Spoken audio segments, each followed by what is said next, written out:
Now, in order that you may learn to know me, so that you can be sure that it is I, your own true self, who speaks these words, you must first learn to be still, to quiet your human mind and body and all their activities, so that you no longer are conscious of them.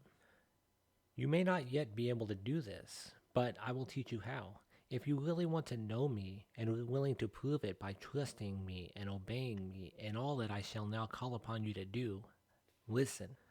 Try to imagine the I who speaks through these pages as being your higher or divine self, addressing and counseling your human mind and intellect, which you will consider for the moment as being a separate personality. Your human mind is so constituted that it cannot accept anything that does not conform with what it has previously experienced or learned, and which its intellect does not consider reasonable.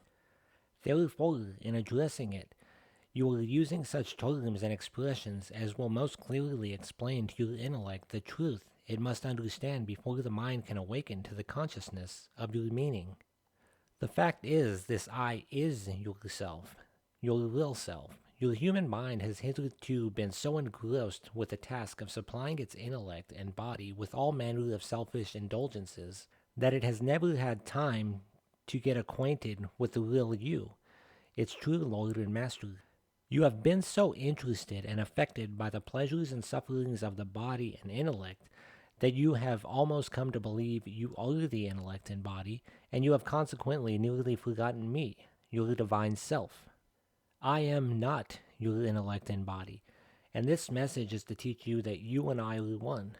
The words I hear and speak, and the main burden of their instruction, is to awaken your consciousness to this great fact. You cannot awaken to this fact until you get away from the consciousness of this body and intellect, which so long have held you enslaved. You must feel me within before you can know I am there.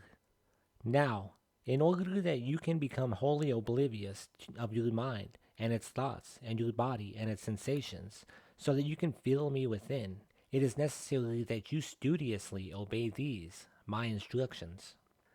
Sit quietly in a relaxed position, and, when wholly at ease, let your mind take in the significance of these words.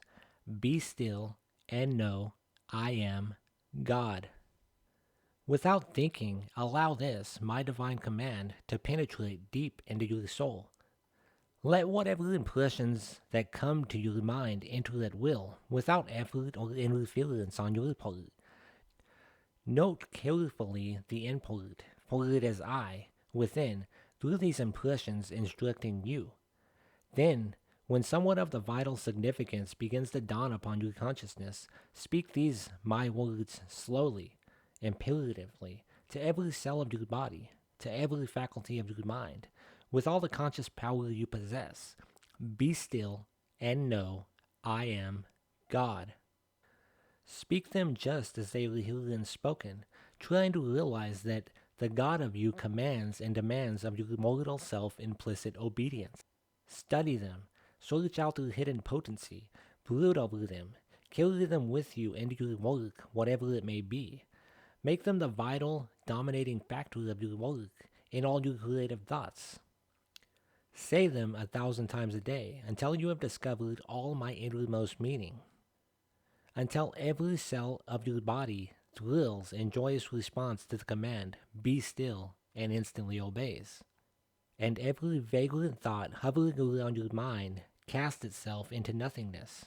Then, as the words reverberate through the cavern of your now empty being, then as the sun of knowing begins to rise on the horizon of your consciousness, then will you feel the swell of a wondrous strange breath filling you to the extremes of all your mortal members, causing your senses almost to burst with the ecstasy of it. Then will come surge after surge of a mighty, resistless power rising within you, lifting you almost off of the earth. Then will you feel within the glory, the holiness, the majesty of my presence, and then and only then will you know I am God. You, when you have felt me thus in such moments within, when you have tasted of my power, hearkened to my wisdom, and know the ecstasy of my all-embracing love, no disease can touch, No circumstance can weaken, no enemy can conquer you, for now you know I am within. And you always, hereafter, will turn to me in your need, putting all of your trust in me and allowing me to manifest my will. You, when you turn thus to me, will always find me an unfailing and ever-present help in times of need. For I will so fill you with the realization of my presence and of my power that you need only be still and allow me to do whatever you want done. Heal your ills and those of others, illumine your mind so that you can see through my eyes the truth you seek, or perform perfectly the task which before seemed almost impossible of accomplishment. This knowledge, this realization, will not come at once. It will not come for years. It may come today. It depends upon no one but you, not upon your personality with its human desires and human understandings, but upon the I am in you, God within, who is the cause of the bud to open into a blossom, who causes the chick to burst its shell, who decides the day and the hour. It is the conscious, natural act of the intelligence within, my intelligence, directed by my will, bringing to fruition my idea and expressing it in the blossom and in the chick. But did the blossom and the chick have anything to do with it? No, only as they submitted or united their will with mine and allowed me and my wisdom to determine the hour and the ripeness for action. And then, only as they obeyed the impulse of my will to make the effort, could they step forth into this new life. You may, with your personality, try 1,000 times to burst through the shell of your human consciousness. It will result only, if at all, in the breaking down of the doors I have provided between the world of tangible forms and the realm of intangible dreams, and the door being open. You then no longer can keep out intruders from your private domain without much trouble and suffering. But even through such suffering, you may gain the strength you lack and the wisdom needed to know that not until you yield up all desire for knowledge, for goodness, yes, for union with me, to benefit self, can you unfold your petals, showing forth the perfect beauty of my divine nature, and throw off the shells of your human personality and step forth into the glorious light of my heavenly kingdom. Therefore, I give you these directions now at the beginning that you may be learning how to recognize me. For I here promise, if you follow and strive earnestly to comprehend and obey my instructions herein given, you shall very soon know me, and I will give you to comprehend all of my words wherever written, in book or teaching, in nature or in your fellow man. If there is much in which herein is spoken that seems contradictory, seek out my real meaning before discarding it.